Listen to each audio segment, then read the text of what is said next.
జగద్గురు శ్రీమద్ విరాట్ పోతులూరి వీరబ్రహ్మేంద్ర స్వాముల వారి యొక్క కాలజ్ఞానం గురించి ఈ మధ్యకాలంలో మనం ఎక్కువగా చెప్పుకుంటూ ఉంటాం. ఏ వింత జరిగినా, ఏ విచిత్రం సంభవించినా, ఏ విశ్వప్రళయం వచ్చినా గురుదేవులు కాలజ్ఞానంలో చెప్పారు, ఇలా జరుగుతుంది అంటూ ఉంటాం, వింటూ ఉంటాం.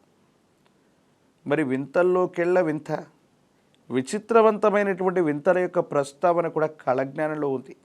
కానీ గురుదేవుల యొక్క కాలజ్ఞానం అంటే కేవలం ఇది వింతలు, విచిత్రాలు, విశ్వ ప్రళయాలే కాదు, విశ్వ భవితకు సంబంధించిందే కాలజ్ఞానం. అదే సాంద్ర సింధు వేదం. మరి గురుదేవుల యొక్క కాలజ్ఞానంలో ఆ విచిత్రవంతమైనటువంటి వింతలు అనేకం ఉన్నాయి.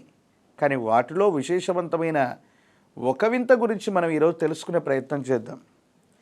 కందుకూరులోన స్త్రీ పురుషుడయ్యేను, కట్నాలతో పెండ్లి జరిగేనయ్య, విశ్వాసఘాతకులు నమ్మకద్రోహులు క్షణక్షణమున దేశమున పెరిగేనయ్య. మనందరికీ తెలుసు, వింతలు విచిత్రాలన్నీ కూడా తెలుసు. కానీ ప్రకృతి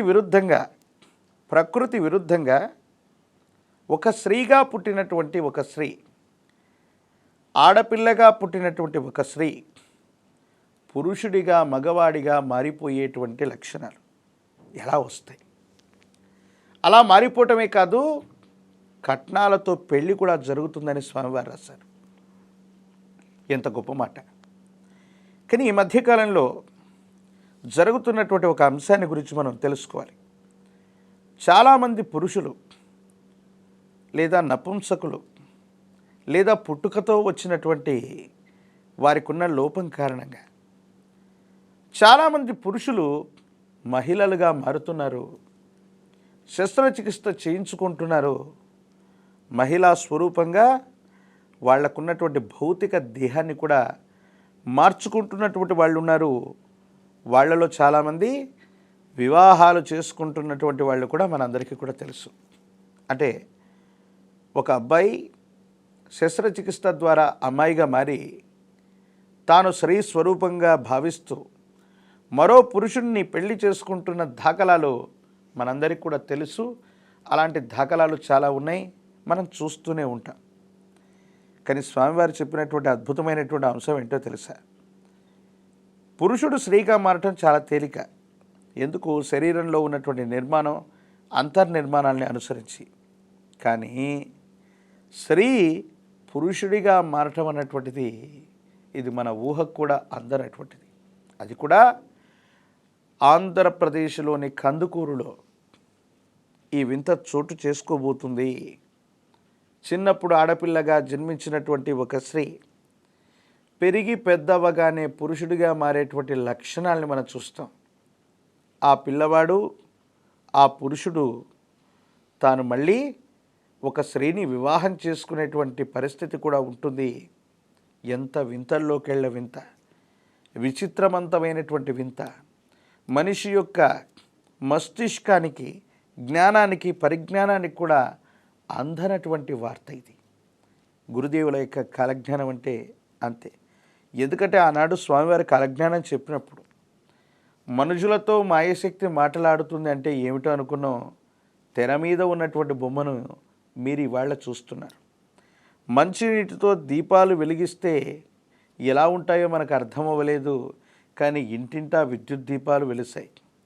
ఎడ్లు లేకుండా బండ్లు నడుస్తాయని స్వామివారు చెప్పినట్టు ఏమో అనుకున్నాం. ఈనాడు మోటారు వాహనాల మీదే మనందరం కూడా తిరుగుతూ ఉన్నాం. ఇలాంటి వింతలు విచిత్రాలతో కూడినటువంటి పరిస్థితిని మనం చూస్తే, కందుకూరులో ఒక స్త్రీ పురుషుడిగా మారటమే కాదు, కట్నాలతో తాను వివాహాన్ని చేసుకుంటుంది. ఇది విచిత్రవంతమైనటువంటి వింతల్లోకెళ్ళ వింతగా వీరబ్రహ్మేంద్ర స్వాముల వారి యొక్క కాలజ్ఞానాన్ని అనుసరించి మనం చెప్పచ్చు. అలాగే మరికొన్ని జరుగుతున్నాయి. వింతలే చూపించి గొంతులే కోసేటి గుంట నక్కల కాలమయ్యేనయ్య, గుర్తెరిగి నా మాట భక్తితో మీరుంటే శక్తిగా నేనొచ్చి చంపేనయ్యా. ఈ మధ్యకాలంలో జనాల్ని మోసగించడానికి అసాధ్యమైనటువంటి అంశాలు కూడా సుసాధ్యం చేస్తామని చెప్పి ఇలా జరుగుతుంది, అలా జరుగుతుంది, ఇదవుతుంది, అదవుతుంది అన్నటువంటి మాటలతో మభ్యపెట్టేటువంటి కొంతమంది వ్యక్తులు మనకు విచిత్రవంతమైనటువంటి ఆశలను చూపెట్టి, వింతలను చూపెట్టి, ఏదో జరుగుతుందన్నటువంటి ఆశ చేత కొంతమంది గుంట నక్కలు మన దగ్గర ఉన్నటువంటి సంపదని కాచేయటానికి సిద్ధమవుతారు. ఈ మధ్యకాలంలో చాలామందికి ఆశ చూపెడుతూ గుప్త నిధుల పేరుతోనో, ఆర్పి అనబడేటువంటి ఒక ప్రత్యేకమైనటువంటి వ్యవస్థ పేరుతోనో చాలామంది వింతలే చూపించి గొంతులే కోసేటి గుంట నక్కలు అధికమవుతున్నారు.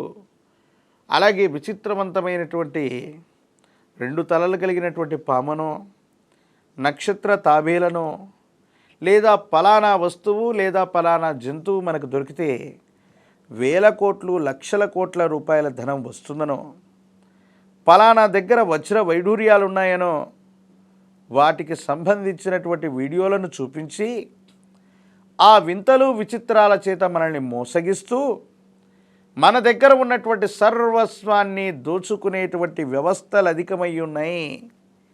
ఇలాంటి గుంట నక్కలన్నీ కూడా విస్తృతంగా సమాజంలో తిరుగుతారయ్యా. ఈ గుంట నక్కల కాలమే ఈ కలియుగం. హెచ్చరిక లేకుంటే క్షణంలో మిమ్మల్ని మింగేస్తారు. గుర్తెరిగి నా మాట మీరింటే, అంటే గురుతరమైనటువంటి బాధ్యత చేత నా మాటను గనక మీరు వింటే, గుర్తెరిగి మీరు వింటే, భక్తితో నా మాట వింటే, నేనొచ్చి అలాంటి దుర్జనులందరినీ కూడా భూమి మీద లేకుండా సంహరిస్తానయ్యా. మిమ్మల్ని అందరినీ కూడా సంరక్షిస్తాను, దుష్టులను సంహారం చేస్తానంటూ వీరభోగ వసంతరాయుడుగా రాబోయేటువంటి మూలానికి మూలమై ఉన్నటువంటి వీరబ్రహ్మేంద్ర స్వాముల వారు సాంద్ర సింధువేదమైనటువంటి కాలజ్ఞానంలో గురుదేవులు గొప్పగా ఈ మాట చెప్పారు. అందుకే వింతలు విచిత్రాలు చూసి మోసపోకండి.